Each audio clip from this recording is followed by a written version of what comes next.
You're going to throw the football. And if you miss and we got a punt, fine. We got a really good defense. And if you hit on it, all the better. If you got one-on-one with like the Cam Taylor-Britt interception, I have no problem with it. I don't care. Right. You got him one-on-one, man. Now, look, yeah, you want to throw more out in front, fine. I have no problem with him saying, hey, we got one-on-one with Xavier Worthy. We're going down the field. Right. Good. You should do that. That's what you should be doing. They need to do more of that. I don't want to see everything be underneath for 5 yards. That, to me, is a death sentence at some point this year against a good team.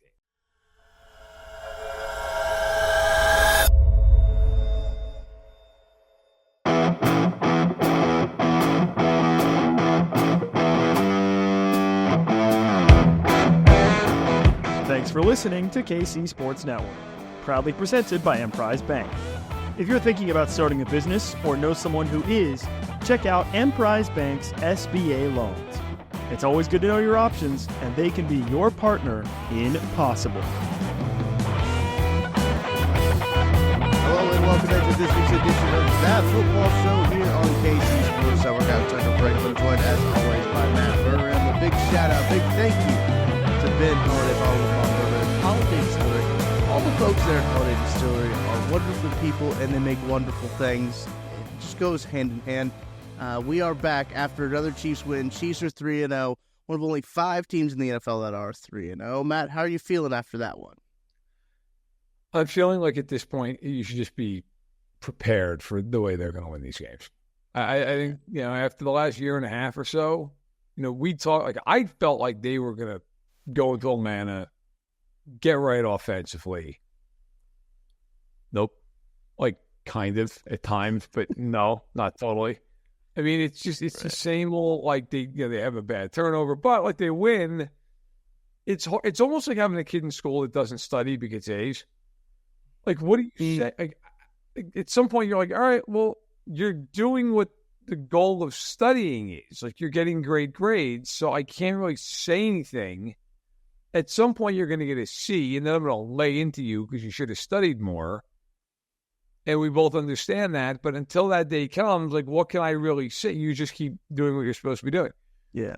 The Chiefs are they're that high school kid that doesn't bother studying for finals and gets a 92. Like, it's kind of hard to be like, hey, do something differently. And so I got to say overall, I feel great. I mean, they're 3-0. They're doing anything they're doing. But, it definitely – it is a 3-0 that feels odd. Let's put it that way. Yeah. Look, I realize as we're discussing this, these are champagne problems. We are discussing about top 1% problems, problems around the league that legitimately no one else has.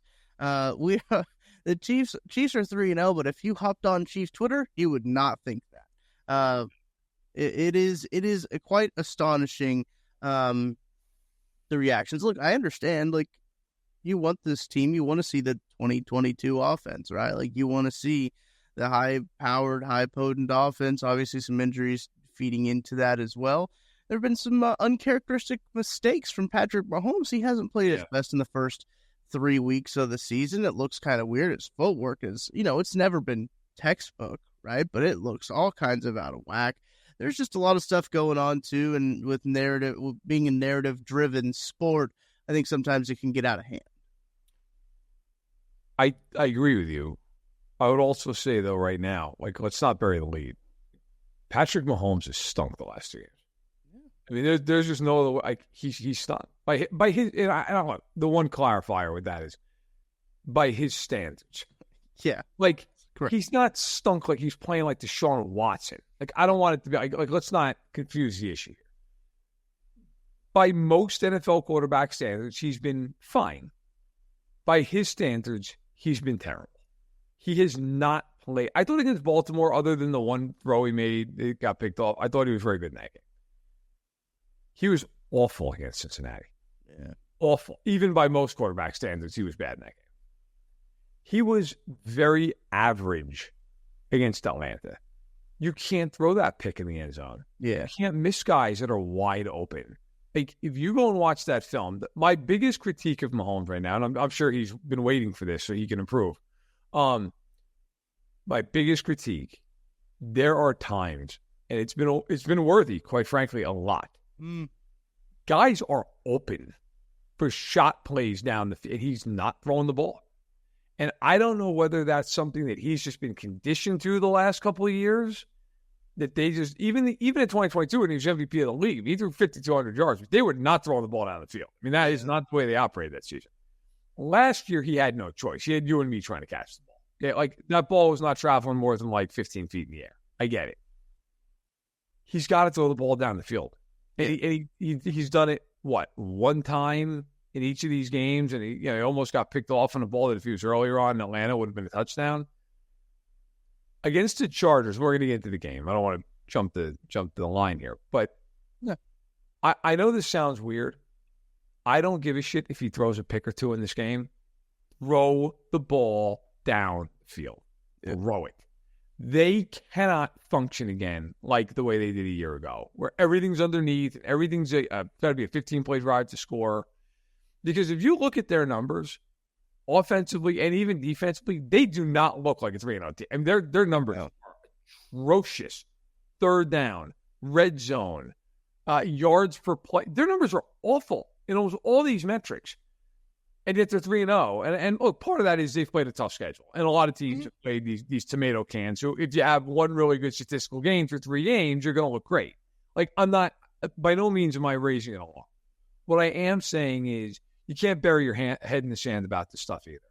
And if I'm Andy, I'm sitting there telling Mahomes, hey, look, man, we got guys open 20 yards, 30 yards, 40 yards down the field. You're going to throw the football.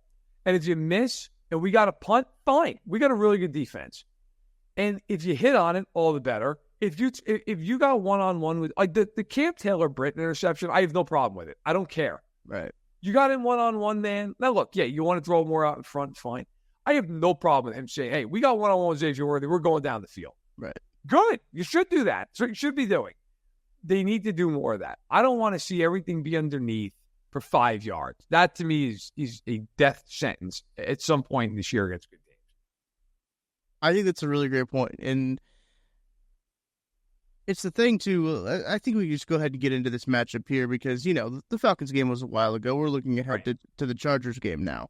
I think when you start to look at this team, there's some worry that maybe last year's offense has changed Mahomes in ways that is not desirable to the 2018 offense. Really is what people I think really want to see. I mean, I know we mentioned the 2022 offense where he was the MVP, but the 2018 offense is what people want, right? That's the sexy, the flashy, the high flying offense, and obviously it helps that you have Tyreek Hill in that offense, but I'm right there with you, Matt. I think you want to see him take these shots and want to be aggressive because, this is a game against the Chargers where I think you can afford some mistakes downfield. And you mentioned it. If he's making mistakes downfield, it's not going to be that big of a deal because I'm not sure who the Chargers have playing for their football team as I have pulled up their injury report. And we're recording this on Thursday prior to the Thursday injury report coming out. I doubt it's much different, though, because a lot of these guys are already kind of a lot of the big names, a lot of the stars are already going to be out. Derwin James is not going to play in this game because he's suspended. Right. Joe Alt didn't practice on Wednesday. Joey Bosa didn't practice on Wednesday. Junior Colson didn't practice on Wednesday. Rashawn Slater didn't practice. Trey Pipkins didn't. They've got 5 offensive linemen that did not practice. They have so many injuries on this team. Justin Herbert as well was a limited participant. Christian Fulton with a limited participant as well. They've got soft tissues, they've got fibulas, they've got pecs, they've got all kinds of stuff going on in LA. And again, to your point, I think they're okay if they make some mistakes downfield because I think that the way this defense has been playing and the way that they've shown the ability to win close games, they're going to be okay when the final score comes down. I just think you've got to get to a point where you start thinking about the bigger picture with this team. And this is a damn good game to start looking at the bigger picture. Yeah. I don't care if he has a turnover in this game. I just don't care. I don't even, we can't even fiend carry. It doesn't matter if he throws it. They're not losing this game because he throws an interception. I promise you. Right. If they lose this game, it's because they can't stop anybody from running the ball and because their defense flat out lays an egg. Because if their defense plays well, I don't even care if Herbert plays. They shouldn't give up more than 10 points to this team. Yeah. They can't score. The Chargers have no offense. The Chargers stink offensively. Yeah. And if Alt and Slater don't play and the Chiefs can't get a pass rush, there should be a federal investigation. Because the interior of that line is not good. And if you can't get on, I mean, their whole thing is like Alt looked great and Slater's been great. If you can't get home against that team, you ought to give it up. Yeah. So, and Herbert's not going anywhere with that ankle. So to me, like, yeah, you've got to throw the ball down the field. I mean, right now, Steve Parolazzo, that's a bad job by me. I'm Italian. I should know how to pronounce his name. Steve Palazzolo, thank you. Formerly of PFF, now over with, he's a Check the Mic co-host of the podcast. He had a tweet on the 25th. Average depth of target for quarterbacks, league average, 7.8 yards per attempt in terms of just air yards, depth of target. Lowest in the NFL, Patrick Mahomes, 5.2. That's ridiculous. That is a nauseating statistic. And I got it last year. You had no choice. I understand. Everybody, I think, understood last year. Look, by any means necessary last season. Buddy, you've got Xavier Worthy running a 4-2 down the field. Rashee Rice can run routes down the field. We have seen this at this point. Justin Watson, for his other limitations, is a good deep ball threat. You're averaging 5.2 yards per attempt, air yards. You're not even throwing it to Kelsey, who you would think would be the reason you'd kind of have that number drag down. That's just, I'm sorry.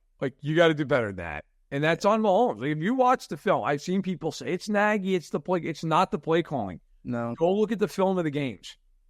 They have guys wide open in certain instances, 15, 20 plus yards down the field. And he's not throwing the ball.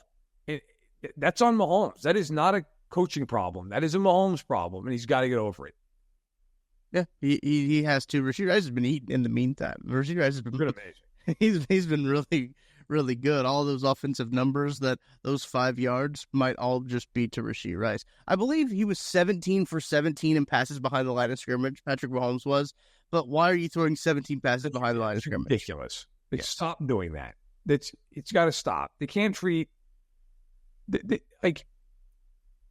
you've got to treat this for what it is. It's like going out and buying a Beamer and going 50 on the highway. What? What are we talking about? At some point, he's got to open this thing up. And I don't want to overlook the Chargers, and I'm not going to overlook the Chargers because this is the classic game with the Chiefs, where this thing is 20-17 with 2 minutes left. But let's also call it what it is. They should plaster the Chargers in this game. They should do that. Now, they probably won't because that's just who they are. They should beat the Chargers 30-10 in this game. This should be one of these games in the fourth quarter. You're like, oh, who's playing Sunday night? You're just looking ahead. But it won't be because it's just not who they are. But this is a game where if I'm the offense, I got to be honest. If I'm Andy, my entire mindset offensively in this game is I'm getting Travis going. Yeah. I don't care if we got to call our 6 best plays for him and show a little bit on film. I'm getting him to 90 yards in this game. I don't care.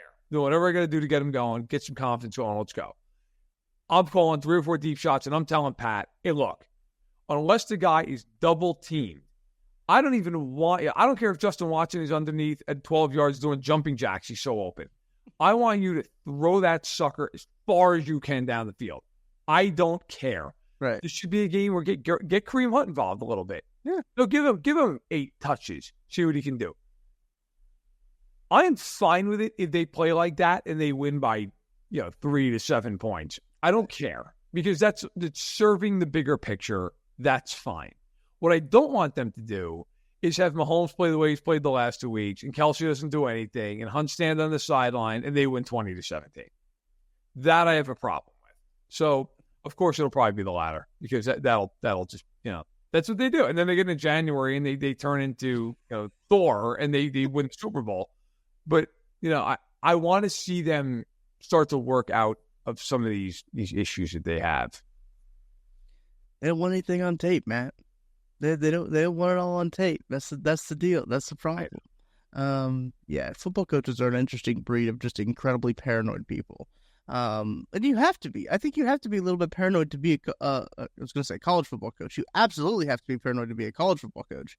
But to be even an NFL coach, you got to be a little bit paranoid about everyone's out to get you, and you gotta hide all your good stuff. It's almost like a bear before hibernation, right? You gotta stockpile all your good stuff before winter hits.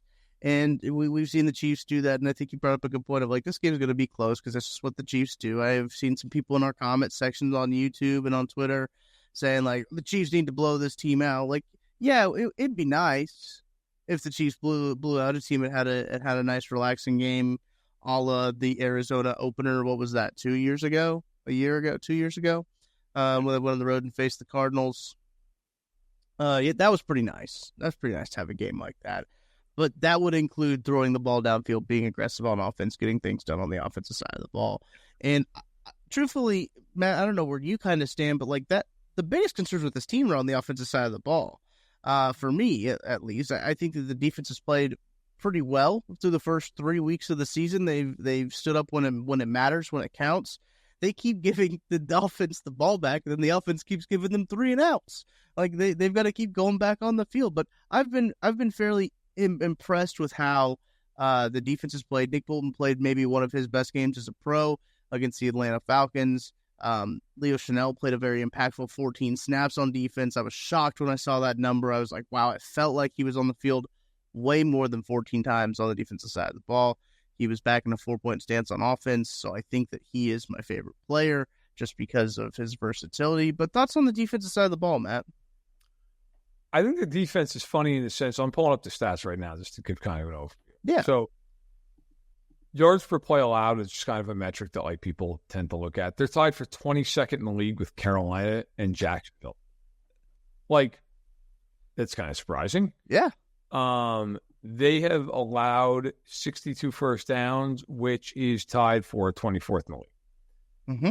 Their yards per attempt allowed on the ground, that's one area they've been pretty good. They're 12th. You're like, okay. Net yards per attempt allowed, they're 20th. They're tied 20th in the league. So you look at all these numbers. I mean, they've allowed a score on 43.3% of drives, which is tied with the Niners and the Bucks for 21st. Like, I could keep going. Like, There's all these numbers that you'll look at, and you're like, they're not playing well. But yet I agree with you. Like, I actually think, like, when you watch the games, they've played pretty well. Third down, by the way, they're okay. They're tied for 18th with the Jets. Like, okay. And to be fair, they're only allowing 36.1% conversion rate, like, which is actually really good. It's just that some of these teams offensively have been so atrocious the first 3 weeks. Like, it doesn't show that that's good. Yeah. In the red zone, they're 13th best. So, like, there are, like, certain things that they've been good at defensively, certain things they haven't. I would also say that it's hard to judge early because they have played 3 teams that have offenses. Like, Baltimore, for whatever their record is, 1-2, they have an offense. The Bengals, I don't know what the fuck's going on with the Bengals, but like they have they didn't punt on Monday night and they lost at home to Washington. Yeah. So you look at it, you say, okay, and then Atlanta can score points. Mm-hmm. I expect we'll get better and better as the year goes on and Cousins gets healthier. Like, I'm not worried about the Chiefs defensively. I'm really not. Like, I feel like defensively in Atlanta, like, they had one bad drive to start the game, and then they should have been off the field, and Jones gets called for the roughing the passer, and they give up. Now look, that doesn't give you an excuse to then immediately give up a 51-yard play to Kyle Pitts. Okay, I'm not like exonerating them. But in today's NFL, if you're giving up 17 points to Atlanta and you're giving up 20 to Baltimore, that's a pretty good job. Yeah. You should win those games, and they did. They also, against Cincinnati, I thought that was their roughest game. And they made huge plays. Like, they were good in the red zone. They scored a touchdown on defense. So, like, their defense, their special teams, to me, not a concern. Mm-hmm. It's the other third of the field. But, look, I will say this. I'm sure there are Chiefs fans watching this right now who are like, shut up. They're 3-0. Stop whining. And it's like, okay, well, I'm not here to, I'm not going to throw out a cheerleader outfit and wave pom-poms, which is good for all of us.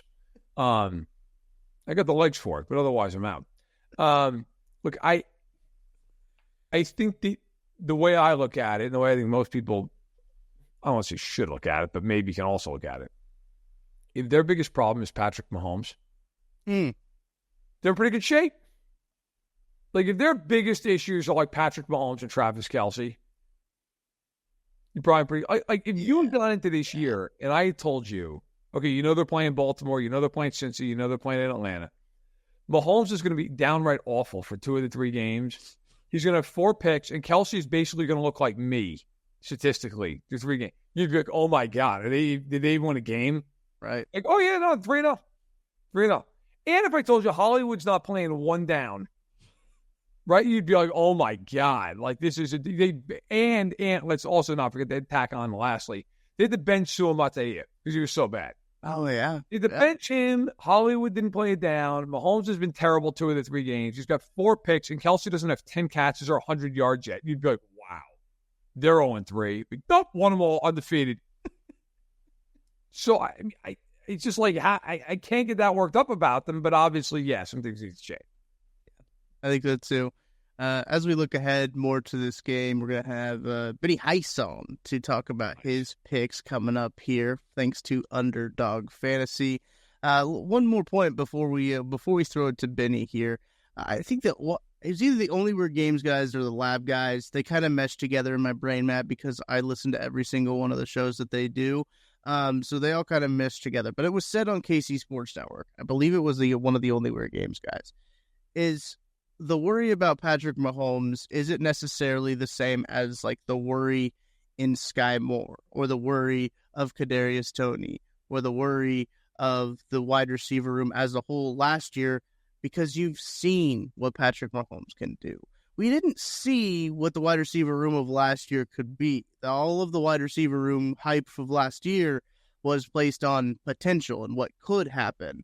We know what Patrick Mahomes can do. We've seen what Patrick Mahomes can do.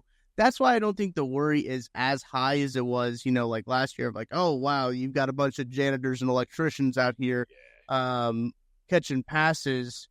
But now we know what Patrick Mahomes can do. I'm sure, and I'm very confident that he will fix it and he will figure it out. Same thing with Travis Kelce. But as we move into this game, let's go ahead and throw it to Benny for his picks. Shop Chiefs tickets and more with no fees. Plus, save big with code KCSN at ticketsforless.com, the official ticket provider of KC Sports Network. You know when you discover a new binge-worthy show or a song that you bump on repeat and you have to share it with your friends so they can experience just how awesome it is? That's kind of what it feels like when you discover Mint Mobile offers premium wireless for $15 a month when you purchase a 3-month plan. That's such an awesome deal. There's no way you can keep it to yourself. Friends don't let friends overpay for wireless. Say bye-bye to your overpriced wireless plan and switch to Mint Mobile. Mint Mobile is here to rescue you and your squad with premium wireless plans starting at $15 a month. All plans come with high-speed data and unlimited talk and text delivered on the nation's largest 5G network. Use your own phone with any Mint Mobile plan and bring your phone number along with all of your existing contacts. Ditch overpriced wireless with Mint Mobile's deal and get 3 months of premium wireless service for $15 a month. To get this new customer offer and your new 3-month premium wireless plan for just $15 a month, go to mintmobile.com/KCSNTFS. That's mintmobile.com/KCSNTFS. Cut your wireless bill to $15 a month at mintmobile.com/KCSNTFS. $45 upfront payment required, equivalent to $15 a month. New customers on first 3-month plan only. Speed slower above 40 gigabytes on unlimited plan. Additional taxes, fees, and restrictions apply. See Mint Mobile for details. Benny, appreciate you joining us, hopping on here, talking about your picks presented by Underdog Fantasy. How you doing, man? I'm good, fellas. Good to be with you. Had a 2-2 week on our debut on the program last week. I hit with our guy Patrick Mahomes, higher than 4 rushing attempts. Also, same with Chris Boswell. So anytime you get a chance to roll with kickers, talking Underdog Fantasy and some pick'em plays for the week, you got to feel good about it. You have to. I mean, kickers. You get your people too, right? Well, was it Bill Belichick or was it Nick Saban? One of those old coaches that said "effing." It might have been Gruden, actually. Now that I think about it, good job, you effing kicker. I'm not going to say the actual word. Yeah, I know it was Peyton Manning after one. Was it after a game where he talked about that his kicker got liquored up and said something, or was it definitely lost the playoff game. He was at the Pro Bowl. He was Van der Zak was like, it's one of the greatest sound bites of all time. Like Mike Van der Zak, who missed every big field goal he ever attempted, was talking to some media member and was like, I was telling him, like, come on, Peyton, it's you and me. We're going to do this. It's one of the most tone-deaf, unaware sound bites in the history of sports. As if Mike Van der Zak. Where's some every week? Yeah. He was such a clown. I mean, one of the great missed kicks of all time was when they played the Steelers the year that Cowher finally won a Super Bowl. Mm. That kick, if you go back and watch the video of that kick, is legitimately 100 feet wide. I love it. Like, it's so wide that it goes out of the screen. Like, it's like he was trying to kick the pylon. Have you guys ever played a game of Madden and like your controller freezes up when you're trying to kick a field goal and then the thing just goes all the way up and then all the way down? Yep. And then like it just gets squibbed like 2 yards, or you kick it 100 yards to the left or the right. I feel like that's what happened. Like just somebody in Mike Van der Zak's world, just that X got stuck on the controller, and then that's what happened. He choked like an absolute dog in that game. It's neither here nor there. Yeah, Mike Van der Zak probably didn't anticipate catching all this 20 years later on a Chiefs podcast. Yeah, Mike, if you're listening, really sorry about bringing this one back into the forefront. Yes, so not. You got to be kicked better than that. Come on, man. You're getting paid a lot of money. Those uprights in the middle, you're going to want to kick between them. It's a great point. It's a great point. So thanks for listening, Mike. Look, another, you talk about choking like a dog that you can really get a good use out of is Underdog. Wow. You can sign up with code KCSN, get your free pick, and first-time deposit offer up to $1,000 in bonus cash, Benny. So what are we looking at picks-wise for this week? Yeah. By the way, for Underdog this week, for all users, not just new users who use promo code KCSN, but Pat Mahomes to go higher than 0.5 yards. That's available for all users this week. So you might want to include that in some of your plays for this week. All right, so let's start at the quarterback position for this week. And I like Jaden Daniels to go higher than 0.5 interceptions. Washington this week on the road against the Arizona Cardinals. There is a crazy stat right now about Jaden Daniels, his first 3 NFL games. This is from Eric K of CBS Sports. He's had 2 games in his 3-game career where his team has scored on every drive minus kneel downs. Tom Brady, Drew Brees, Peyton Manning, and Patrick Mahomes have combined to do it twice in their entire careers, both regular season and postseason. Now you might be thinking, okay, well, Jaden Daniels looks awesome. He had a coming out party on Monday Night Football, went 21 of 23. He's not turning the ball over. He has the ability to extend plays with his legs. All of these things are true. But I expect a better performance out of Arizona. We've seen the best of what the Cardinals can do back in week 2, and we've seen some rough goes against Buffalo on the road and then at home against Detroit. Like they've played some tough teams, but this is an improved Arizona team from a season ago, and I think the defense will start to show up a little bit. This is their 3rd home game in a row. Meanwhile, Washington has their 2nd road game in a row, coming off of a short week. At some point, there's going to be a break in the action, and Daniels is just going to make a costly throw, or it's going to bounce off somebody's hands, and it's going to get picked off. I think this is the week that it happens. Arizona, an opportunistic time to bounce back after a tough loss to Detroit. I like the higher on interceptions for Jaden Daniels this week over at Underdog. Yeah, I like it. I think, look, Arizona defensively has actually been like quietly a little better than I thought they'd be. I mean, still not good, but like slightly better. And Gannon is a defensive-minded coach. They've got a couple of really good safeties in Budda Baker and Jalen Thompson. And so, maybe there's a little bit of a vet-savvy pick here. And also, Daniels was unbelievable against Cincinnati. Yeah. Like, yes, they didn't punt against the Giants. They also didn't score a touchdown. Right. They field goals. They did score. They just didn't. Nonstop. So it's like, and the Giants kicker got hurt, or the Giants win that game. So then we're having a much different conversation, right? Like, if the Giants win that game, as they probably rightfully should have, then you're sitting here going, okay, well, Washington's 1-2, and yeah, look great against Cincinnati, but so what? I think it's a smart play, and typically speaking, like, it's ebbs and flows with rookie quarterbacks. You're gonna have some really good games if you're a good player, and you're gonna have some bad games. I think it probably makes sense to fade him here. Let's keep building this card out, Benny. What do you got for the second one? All right, we're going to go with a non-sexy name at the running back position, Zamir White of the Las Vegas Raiders. This is another higher play for me. I like him to go higher than 40.5 rushing yards. Las Vegas at home against the Cleveland Browns. This is not the same Browns defense as maybe a lot of us anticipated coming into this year. They still have some key weapons. Secondary still has some key names. But I think especially if you're the Raiders, and this was Antonio Pierce trying whatever he could to wake up his team, saying that a bunch of guys last week were making some business decisions against Carolina, but again, back at home. And this is also a Raiders team that at the thick of things still wants to establish some sort of a running game. Remember, they brought in Luke Getsy from Chicago. Bears offense had all sorts of issues last year, but running the ball was actually one of their key strengths. And Zamir has gotten plenty of volume. He just hasn't done a whole heck of a lot with it to this point. But against Cleveland, who you want to try and run the ball on them so that you don't have them pinning their ears back and trying to rush the passer, this feels, especially with Gardner Minshew struggling in week 3, they're going to try to commit more heavily to the run, control time of possession. And at some point, Zamir White's going to do a little bit better than, 3.4, 3.3 yards per carry on the season. One big run, and he easily gets past this number. So this is really more of a game plan play for me, especially back at home against a Cleveland team who usually plays far worse on the road than they do at home. Maybe that hasn't been the case so far this year, but I expect a bounce back game from the Raiders. And I think in large part, it's going to come by way of the running game. So give me the higher than 40.5 rushing yards on Underdog for Zamir White this week against Cleveland. I don't have a strong opinion on this one way or the other. I just like to say that whoever loses this game, it's not going to be good.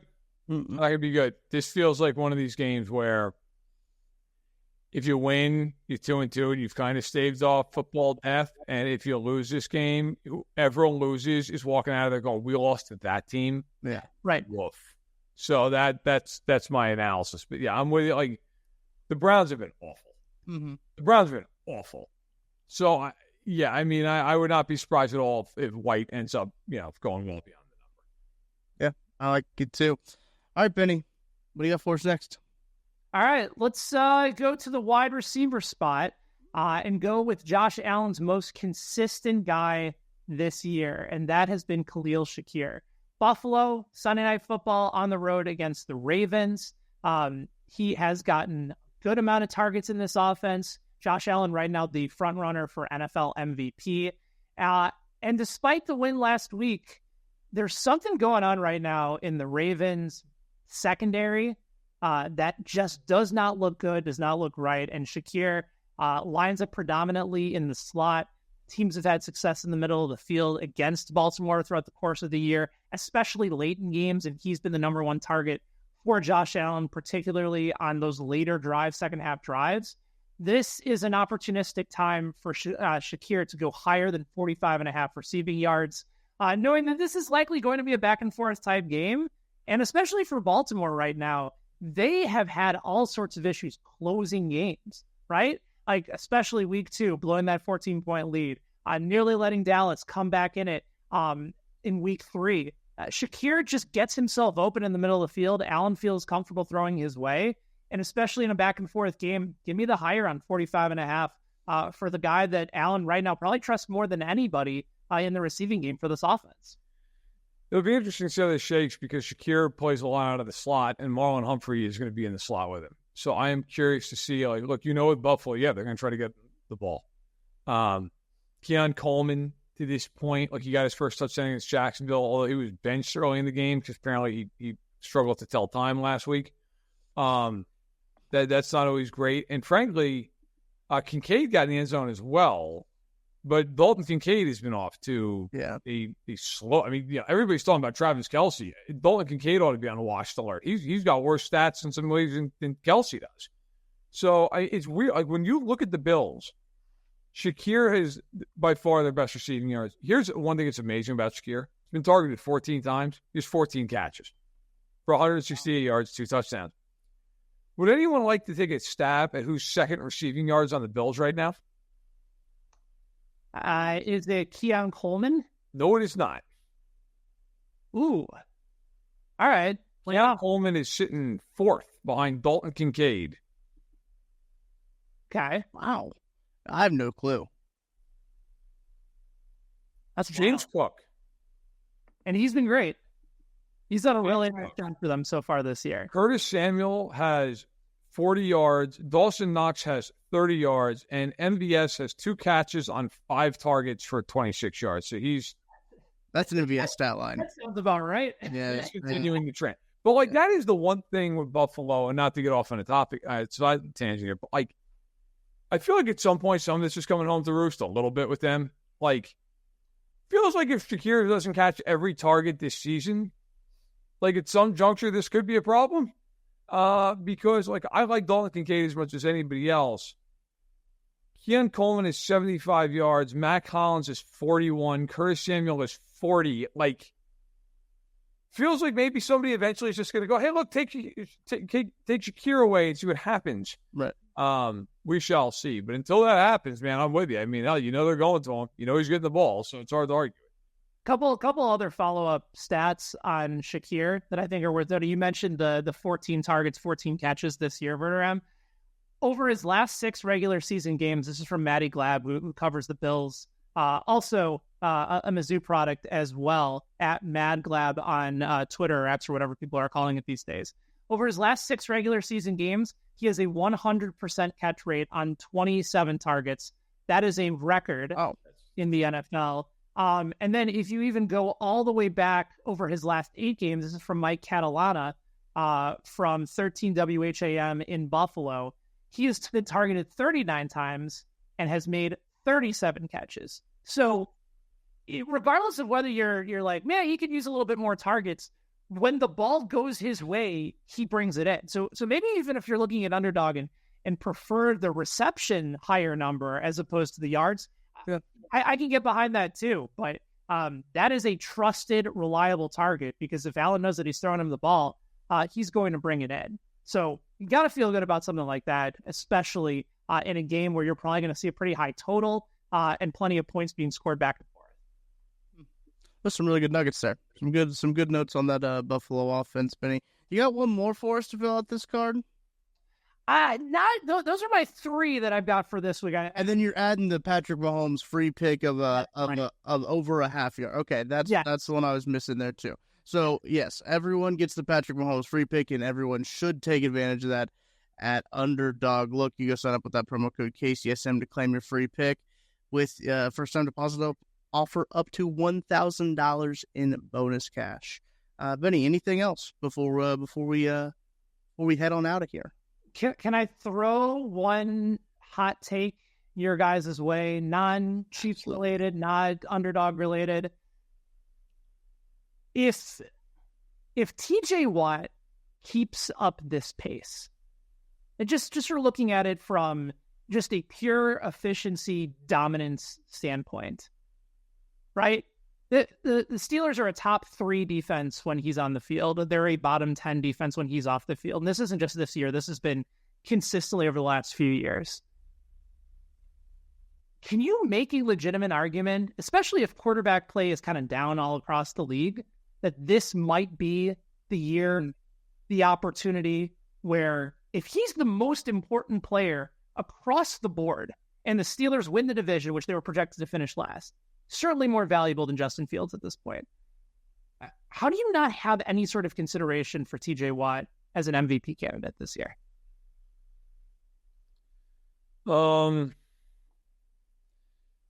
It's not a bad argument. He's not going to win because NFL awards, unless it's defensive player of the year, they just don't go to defensive players. I mean, we've been handed out the MVP since the late 50s, and 2 times it's gone to a defender. It's gone to Alan Page in 1971 and Lawrence Taylor in 1986. Wow. It just doesn't happen. It doesn't. I mean, look, right now, everybody's already like breathlessly screaming that Josh Allen is like the runaway favorite. Josh Allen has fewer passing yards than Mahomes does right now. Right. Wow. I did not know that. It's great, but like people act like, oh my God. I mean, now listen, he's also throwing the ball less and all that, and it's fine. He has And I'm not saying Allen hasn't been better than Mahomes. He's definitely better. Yeah, 3 weeks. I am not trying to make that up. All I'm saying is, like, Allen's on pace right now for like 3,500 pass yards. So, offense in general, significantly down across the league. Like, you're seeing far improved defensive numbers. If collectively the shift has already begun to a more defensive style of football, and you're seeing more running backs involved, and we talked about that last week, like this new shift that's slowly starting to creep, and it's a league of adjustments, and then you're going to get the big guys more up front to try to slow down the run, and then everything's going to go back to the passing game.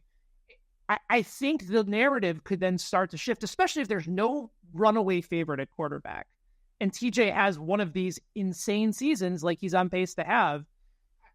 I just think at this point it's worth looking into as a storyline to follow as the season goes on, and especially if Pittsburgh wins that division. No, listen, it's fair. I mean, I'll cite quickly, since it's, I think, a good topic. Some dope over at Sports Illustrated wrote a feature about this that went up on Thursday morning. You can check out at SI.com. And said dope did a lot of research for this piece over the last 2 weeks and talked to offensive and defensive coordinators. And I'll tell you, like, so last year, intended air yards per attempt, just depth of target stuff. Quarterbacks threw for 7.74 air yards per attempt, whether it was completed or not. That was the attempt. Right now, that is down to 7.25. It is a half-yard difference on every throw. It's just significant. It doesn't sound like a lot, but it is. However, the thing that I found really, really interesting is the sack numbers. So I went all the way back to 2010. And if you go back to like games in 2010, like all the way through 2022, they're almost every year right around, give or minus a little bit, 4.5 sacks a game combined. Like all told, the whole game. Last year, that jumped to 5.18. And this year, it's jumped to 5.39. I mean, very interesting. Very interesting. There you go. That was my roundabout way, Tucker, of being able to shamelessly promote our guy Verderame's Red Ass Summit. You know, well, I tried to make it subtle, but I'm glad we were able to have the people know about it, and they can go check it out over at SI.com as well. There you go. I appreciate it. Yeah. The only thing I'd add to the conversation is the year that I believe it was, 2014, that J.J. Watt had that like crazy year where he was scoring touchdowns as well. And I think he might have been second in MVP voting, but he didn't quite get it done. But like he had a crazy year where I think like Houston was trying to get him to score touchdowns too, because they were putting him in on offensive like red zone plays to get him in there to get those numbers up. But it's an interesting conversation nonetheless. But Benny, appreciate you hopping on and joining us. We're going to take a break. We'll be back right after this to talk some more NFL. Thanks for listening to KC Sports Network. Make sure you download our new app. Find it on the App Store or Google Play. Just search KC Sports Network. Entertain, educate, inform. KC Sports Network. Welcome back into That Football Show here on KC Sports Network. Appreciate Benny for hopping on, giving us his picks, sharing some takes as well, getting it all in there. I love that segment that we've got working with Underdog. Go check them out. Use that promo code KCSN. Really does help us out, and it also helps you out as well. As you make your deposit, you can get up to $1,000 in bonus cash. But Matt, we're shifting our focus to the rest of the NFL. That's what we do here. We talk about the Chiefs, we talk about the rest of the NFL. Let's start just in this Week 4 slate. Let's look at this Week 4 slate. Any games particularly that you got your eyes on? I know the Cowboys and the Giants, they play a game on Thursday Night Football. That'll kick off this week, and we will round out with another Monday night doubleheader. I don't know why the NFL keeps doing these Monday night doubleheaders. Hope you're ready for Miami, Tennessee, because here it comes. You want a little Will Levis, Tim Boyle? Because you're getting it. Tim Boyle. That's a name I haven't heard in years. By the way, here's a stat. I'm 99% sure that Nick Wright is the reason I heard this stat, so I want to give him credit. Tim Boyle's numbers when he played at UConn are disgusting. Like, to the point that it is amazing this guy's been in the league for, I think, now 8 years. At least 7, maybe 8. Yeah. 8 years. So, Tim Boyle played in 24 games at UConn. He completed 48.4% of his passes. for 4.5 yards an attempt. In 3 seasons, he threw 1 touchdown pass with 13 interceptions. Here comes Tim Boyle and Will Levis on Monday Night Football. Let's party. Look, that game wasn't even supposed to be good on paper when the season started. I don't know how that got a Monday night slot. It is a tragedy of a game. That reminds me. You brought up Tim Boyle's college stats. Have you taken a gander at Nathan Peterman's college stats? Because I don't have it in me. Yeah, you probably shouldn't. It's probably not good for your health, but he was not good. I just don't know how he was drafted either, and I still don't know how he has a job in the NFL. Like I continually baffled by when I see Nathan Peterman signing with the team. Like what is happening? He must have some blackmail on some people. Like that has to be the only option. Looking around the slate here, anything you got your eye on particularly? I know we kind of talked last week how this one isn't as big of a slate as it was last week. No, I think nothing during the day on Sunday. I mean, Jacksonville's at Houston, which we'll see if Jacksonville can resemble an NFL team this week. Why start now? I think Cleveland and Oakland is the old, or Cleveland and Las Vegas. It's like the old, like, okay, well, whoever loses this game, we can break out taps for next week. To me, the most interesting game, and it's not even close, is the Sunday night game with Baltimore and Buffalo. Yeah. Buffalo has looked amazing 3 weeks. Now they're going to go play Baltimore in Baltimore at night. Baltimore's got to win. Look, they got themselves off the deck by beating Dallas, but you don't want to be 1-3. Like, you got to win this game. So I'm curious to see. If you're the Chiefs, you beat the Chargers, and then you just sit back and watch that game and go, "This is great." One of you is losing. So, I think that's the game I'm most. By the way, like, just on who do you think should win that game? You have a pick in there? I'll say Baltimore's favored by 2.5. It was 1.5. Like, people are betting the Ravens up in this game. Yeah, it is at home too with the Ravens. I think the Bills probably win it, truthfully. But here's the thing: is that, like, Josh Allen keeps doing this, like, chaotic thing, right? Where he just, like, is just like, I call it chaotic good, where it's just like he's pulling it down, he's running the football, he's doing it all himself. Yeah, he looks really good this season. But eventually, like, that's gonna run out, right? Like, eventually, like, they're gonna take away, Khalil Shakir. They're gonna take away some of these other options that he's just gonna not have anyone to throw it to, and he's gonna run into people. And ask Cam Newton how running around went as a quarterback. So, like, there's some. It's gonna run out eventually. Is it the Ravens that it runs out against? I don't know. Still might be a little early in the year, but I could see it happening against this Ravens and the Ravens defense. Yeah. Look, I picked Baltimore in our SI staff picks because I felt like there's just a lot of desperation on that side of the ball. But I do agree. Like, I think Buffalo is better than Baltimore. So yeah, it'd be interesting to see how it shakes out. I will say one thing for Buffalo. If there's ever a week that the linebackers not being there is going to show up, it's going to be this game. Yeah. Because with Baltimore, right, here it comes. They're going to run the ball and play the 2 tight end sets. And, like, if there's a game where, like, one thing that really long-term concerns me with the Bills, if you look down the middle defensively, without Milano, they're not good at linebacker. Mm-hmm. And they're not great at safety. Right. And against teams that work the middle of the field, like Baltimore, that could be a problem. So I took Baltimore, but I'm very curious in this game. Look, if Buffalo wins this game Monday morning, Allen's going to be – people are going to be handing them the Lombardi. Okay? Uh-huh. Yeah. But I'm very, very interested to see how this game plays out. I saw a tweet. I thought this was very funny. I can't remember who it's from. Not very good journalism on my part. But it was a video of Patrick Mahomes winning the Super Bowl. right? And he's laying on the ground in the yellow end zone celebrating winning a Super Bowl. I think Travis Kelce comes up to him and gives him a hug. The caption on the video was Josh Allen if the season ended in September.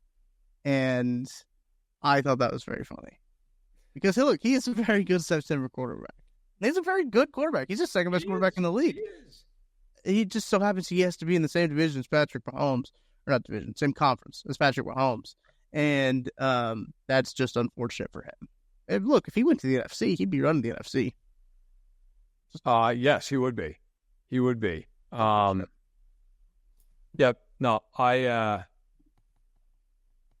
look, I think Allen's great. I think Allen is great. But until he beats Mahomes in a playoff game, I shouldn't say that's not true. Until he wins a Super Bowl, right? There's always going to be that got to do it. I mean, and I think that's not just Josh Allen. That is just in general. But you got to prove it. And they're off to a great start, but until he puts a ring on the finger, until he climbs a mountain, it's always going to be, hey, you haven't done it. And fair or not, maybe it's even unfair, but that's going to be the reality. Right. Wrap it up here. A couple of division games. You already mentioned Browns Raiders. Talking about Browns Raiders a little bit there, or with Benny. But Broncos travel to New York to take on the Jets. That's a noon game. I don't have any high expectations in that game, truthfully. No, that game's a travesty. It deserves to be on the noon slate. I will be. You know what? I should look this up. I'm going to do a live look up here as we go here. I'm curious to what the Kansas City area is getting in terms of the viewing experience, because I always find that really interesting. We talked about broadcast maps last week. Week 4 for the NFL season. It looks like the Kansas City area will be getting Minnesota at Green Bay for the CBS early slot. For the CBS late, obviously, we're getting the Chiefs. The Chiefs are going to be able to watch that. And on Fox, you get to watch Philadelphia at Tampa Bay. If you are a antenna-only person, your games that you get Philly and Tampa Bay and Minnesota and Green Bay. There's a really interesting dividing line here, Matt, when I look at this broadcast map. Pretty darn close to the Kansas City border, too, of the Missouri and Kansas border, of Denver and New York, and then Minnesota and Green Bay. Almost is just outside of Overland Park is where the cutoff is. So most of Kansas is going to see Denver and New York. I apologize. So you have to see that game. Tough break for Kansas. Yeah, you hate to see it. You really, I can't wait to watch Bo Nix throw against Sauce Gardner. That ought to play out just fine. That'll be great. Why is Miami getting Denver and New York, but the rest of Florida is getting Jacksonville, Houston? I don't know. Denver and New York. Bo Nix is the quarterback. Aaron Rodgers. They don't have any ties to Miami. I don't know. That's weird. I'll have to think about that one a little bit more. But Matt, any final thoughts before we hop off for this week? No taps this week. No playing if any teams off. Look. I think the saying every time we go into it is sometimes when you know. And this week, look, there's some teams on watch list. We're watching some teams, but not enough to put them down. There are teams that are critically ill. Yeah. There are Jacksonville is the priest is en route. Yeah. Okay? No. Hospital care. Yeah, it's not good. It's not good. The Jags are going to the old shoulder patch of a deathbed right now, the way things are playing out. But no, hey, listen, you can't just leave teams to rest just, willy-nilly. Once they've been laid, they've been laid. They've been laid down for eternity. So, now, believe me, there's going to come a week where we're laying about 5 teams to rest simultaneously. So, can't force the issue. The Rams were this close to being laid to rest, and then pulled it out of the fire. I kind of wish we laid the Titans to rest last week, right? Yes. Okay. I wish we didn't, so we could talk about Will Levis more. He sucks. He is so bad. Oh, He's my so God. bad. He threw a pick six to Jair Alexander that for people who didn't see it, like Alexander broke on the ball before Levis even moved his arm back to throw. Like he just knew instinctively, oh, he's throwing this ball. And then Will Levis was like, damn right I am, right here, baby. And just right in the old breadbasket. Come and get it. That's what Oh, he God, said. he sucks. He's terrible. It's very funny to watch Will Levis play, and how I think it's funny how every week there's a screenshot of him just in a very not good situation. Every week you get a new Will Levis screenshot. It's great, but we can't talk about that because they're dead to us. Yeah, I think that's going to do it for this week's edition of That Football Show. Appreciate everybody hanging out. Appreciate Benny for stopping by, giving us his picks for this week. Thanks to Underdog for helping us out. Use that code KCSN. Thanks to Ben Holiday Bottled and Bond Bourbon, Holiday Distillery. I think I got all my thank yous out of the way, Matt. Thank you, Matt, for joining on the show. I really do appreciate it. So for Matt Verderame, I'm Tucker Franklin. We'll talk to you guys next week on That Football Show.